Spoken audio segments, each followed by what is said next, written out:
Welcome to Study Skills for Success in College. This is Chapter 6, Creative Thinking and Decision Making Skills. This is lecture number 2. In our first lecture, we introduced the process of thinking, including the presentation of a concept known as integrated thinking.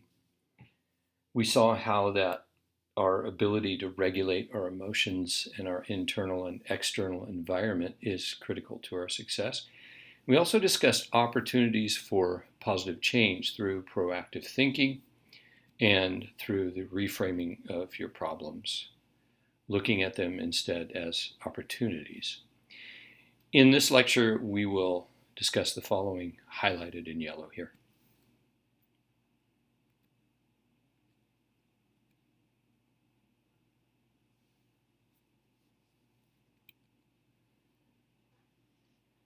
In the thinking process, step 2 here requires that you use creative thinking and come up with ideas about how to embrace the opportunity you identified in the first step, which was opportunity for positive change. Remember, we talked about how we can replace problems with opportunities. It can be tempting to come up with just one idea and move on to the next step immediately, but that would be a mistake. This step, that is step 2, is not about deciding on the best idea. That would be step 3, decision making. This step 2 is all about coming up with as many ideas as you can, even if some of them seem a little, out there. This can be difficult for some people. Remember the barriers to creative thinking? Many of us are afraid of coming up with bad ideas. We criticize our own ideas prematurely. We're resistant to trying something different. Try not to judge any of your ideas as good or bad at this point. When it comes to generating ideas, try to be as free and creative as possible. You just never know when what seems to be a crazy idea might become a powerful solution.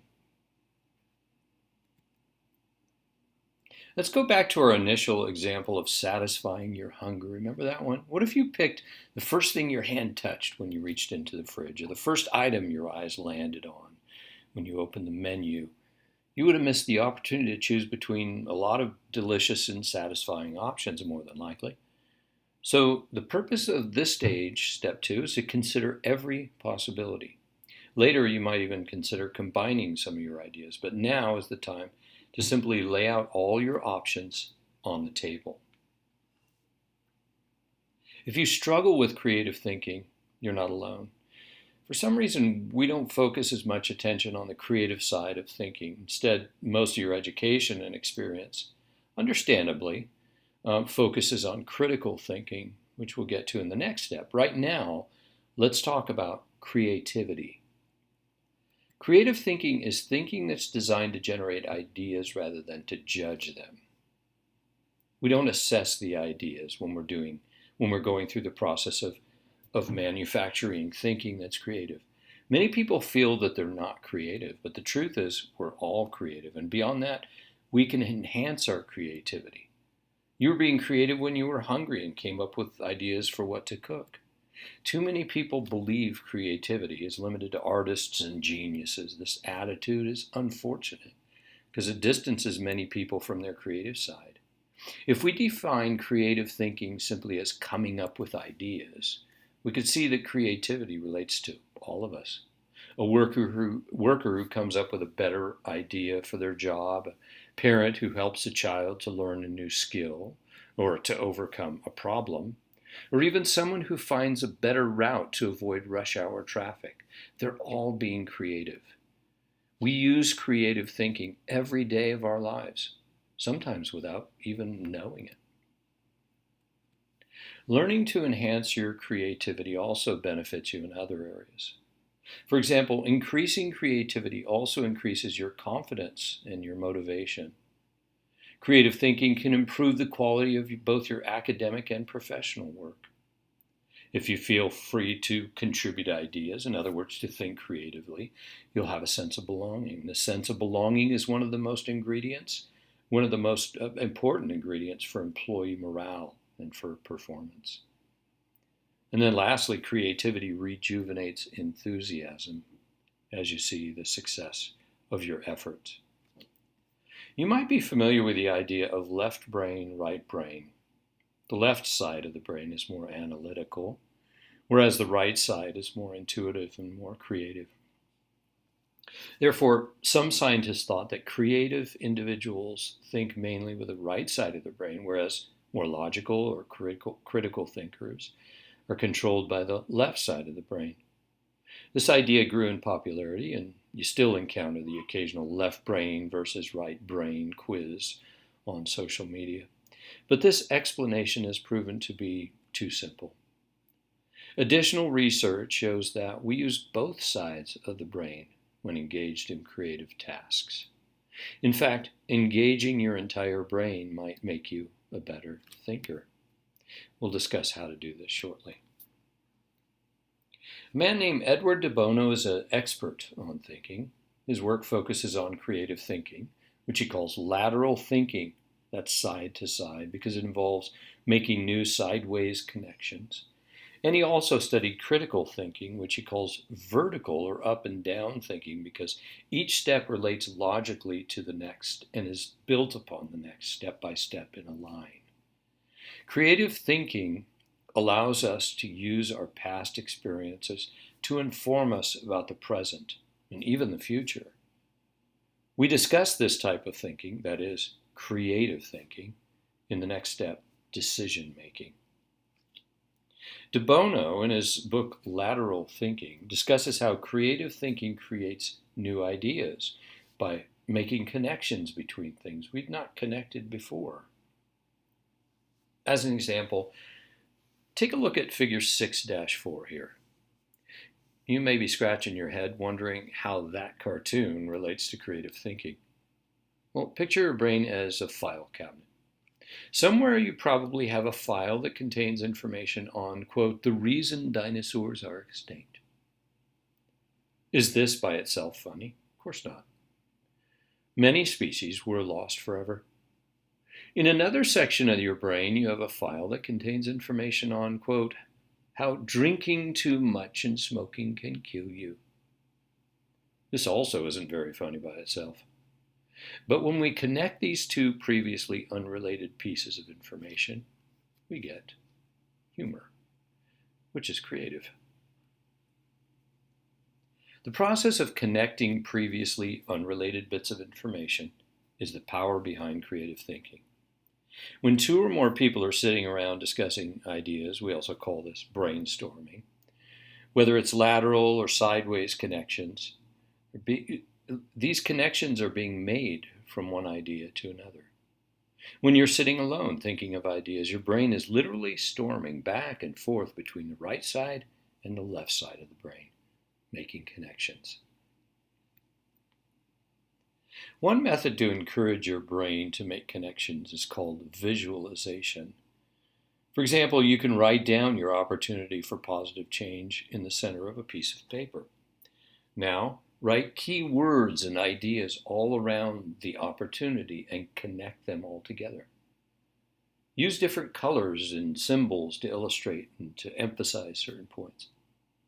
Study this picture and see if you can find new relationships, new patterns, or ideas. Now, it may take time, but the more ideas you develop, the better your chance for a successful solution. Figure 6-5 is a sample visual creative map. Draw your chosen opportunity for change from exercise 6-3 in exercise 6-4. Brainstorming is a powerful way to enhance creativity. Now, traditionally, this is a process where small groups of people get together and come up with ideas concerning an opportunity or an issue or a problem. But the focus for now is on you, just you. It's helpful to meditate or slow your mind and then focus on the opportunity for change you selected. Then, as ideas come into your head, the sideways connections discussed earlier, simply write them without judgment and follow the rules that are critical to this process. Here are the rules. Rule 1. Withhold premature criticism. Don't tell yourself, It's a stupid idea. I'm not going to write it down. Premature criticism will kill the creative process. It should be avoided at all costs. Consider any idea, no matter how far-fetched. Remember, the goal is not to come up with the best solution at this time. That's the next step. The goal here is to list all kinds of ideas to analyze and evaluate in the next step.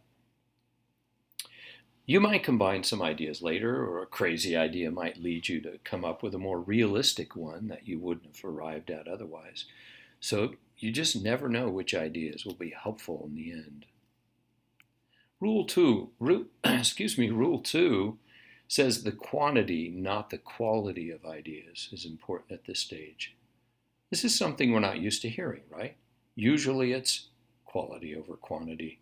In this case, it's quantity over quality. The more ideas generated, the better the odds that a truly great idea will emerge. There are no right, wrong answers in creative thinking. And finally, rule number 3, get rid of distractions. This has been a topic we've discussed throughout all 5 chapters before this one, and it applies here as well. An environment free of distractions is best for creative thinking. Distractions can include noise, poor lighting, squeaky chairs, cell phones, all kinds of technology. Technology probably is the worst.